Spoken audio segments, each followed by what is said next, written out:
Hai sahabat pena, aksi kocak yang kadang membuat perut seperti terkocok-kocok terjadi kala kita melihat para pelawak beraksi di layar TV.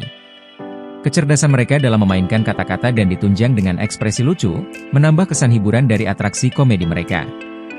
Namun, beberapa di antara pelawak harus menanggung risiko akibat aksinya yang dipandang melanggar beberapa aturan. Siapa sajakah mereka? Berikut ini 7 pelawak yang dilarang tampil di TV 2024.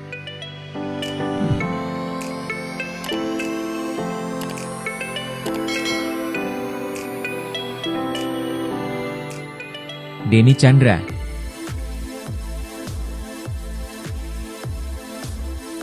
Kita mulai dari sosok pelawak Denny Chandra.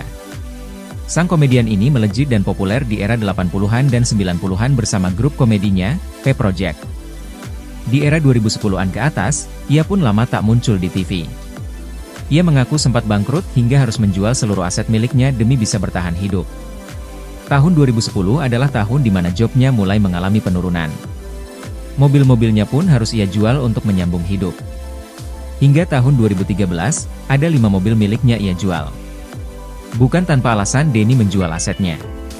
Sebab, kata dia, uang di ATM-nya makin menipis. Sementara kebutuhan hidup makin mahal dan mendesak bagi keluarganya.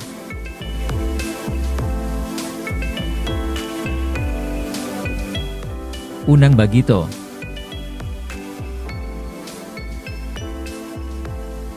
Berikutnya, ada pelawak Unang Bagito. 20 tahun lalu, ternyata Unang Bagito pernah merasakan stop bekerja karena menderita sakit.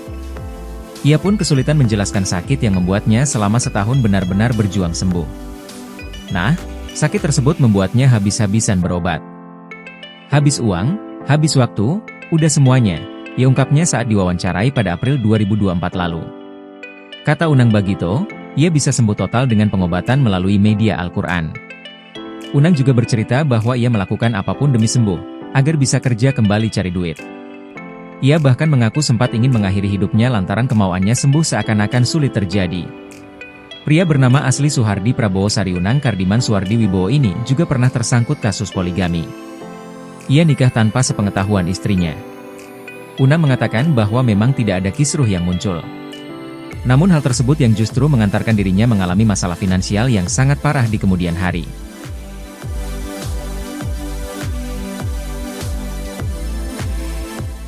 Kiwil.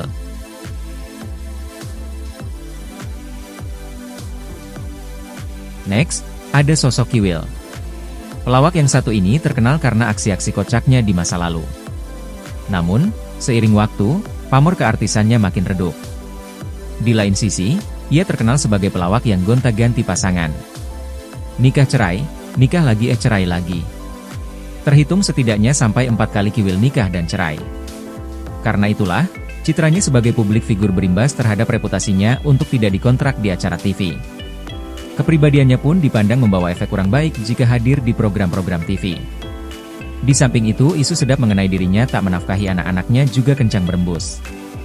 Namun, ia membantah hal tersebut, dengan mengatakan bahwa ia memang sudah tak memberikan uang bulanan kepada mantan-mantan istrinya. Namun, untuk biaya sekolah, kata pemilik nama asli Wildan Delta ini langsung ia kirimkan kepada anak-anaknya. Padahal di masa lalu, jaya-jayanya loh pelawak satu ini.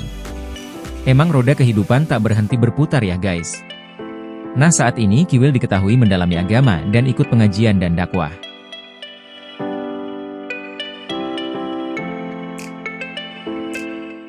Uus.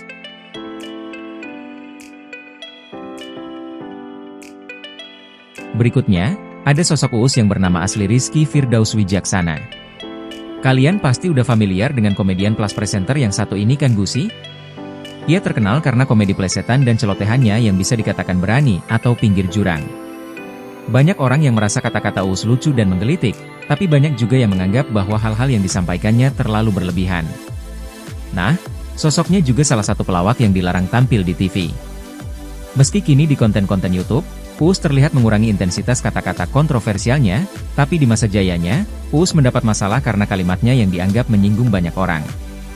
Tentu saja, paling parah, Uus harus masuk dalam daftar hitam atau blacklist dan diboikot dari berbagai acara televisi dan program-program offline. Di samping itu, brand-brand yang ingin bekerja sama dengannya batal. Karena itu, membuat dirinya kehilangan pekerjaan dan menganggur selama beberapa tahun. Dari banyak celotehannya, salah satu yang sangat mengundang kontroversi, yakni kalau Uus memberikan komentar terhadap Habib Rizik di akun X-nya. Seseorang mengunggah sebuah poster bertuliskan, "Sehelai rambut Habib Rizik jatuh, bukan urusan dengan FPI, tapi dengan umat Islam." Nah, setelah melihat unggahan tersebut, Uus mengomentari poster tersebut, yang dianggap meledek seorang ulama asal Indonesia. "Sampo untuk Rizik. Viralkan.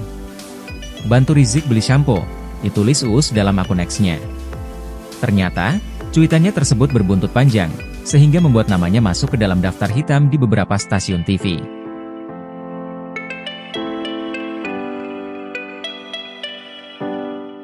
Tessy Sri Mulat.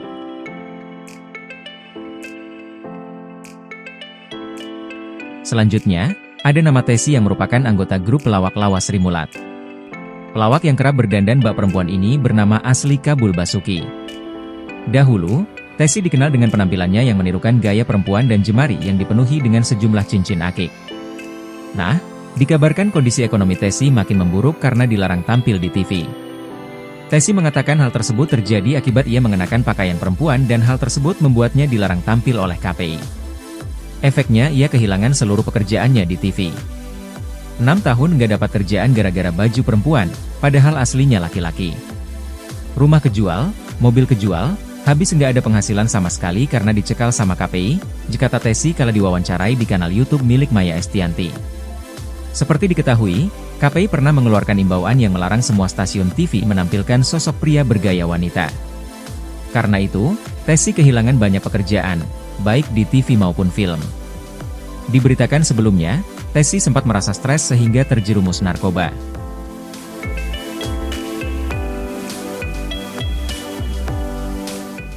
Sule.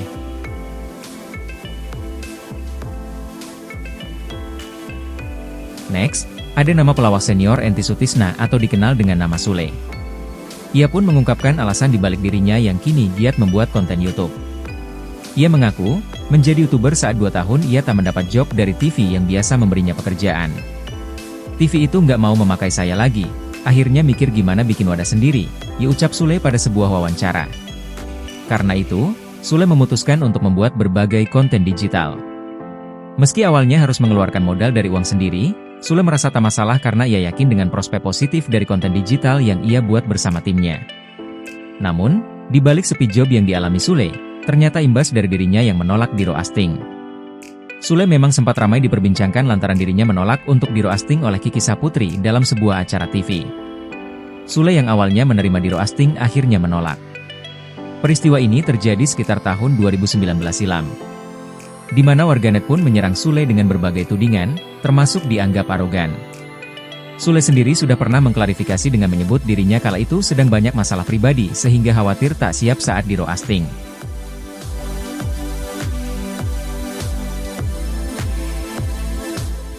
Marshel Widianto.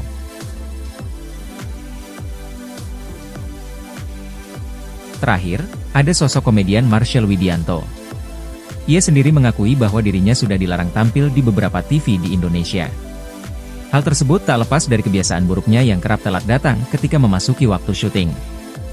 Nah, selain sering telat, Marshel juga dianggap sering membuat candaan yang nabrak dengan lawan mainnya. Dari masalah-masalah itu, Marshel merasa dirinya masih butuh belajar dan memilih vakum sementara waktu dari TV untuk introspeksi diri. Marshel juga belak-belakan terkait kondisi yang dialaminya sekarang. Dirinya sudah tak lagi tampil di acara televisi, karena lantaran ia juga sudah putus kontrak dengan manajemen Denny Cagur. Karena itu, Marshel sempat dibanjiri kritik dari para artis hingga warganet karena dianggap kacang lupa kulitnya. Menurutmu siapa nih komedian yang tak pantas lagi muncul di TV karena kata-kata dan kepribadiannya tak memberi edukasi? Komen di bawah iya.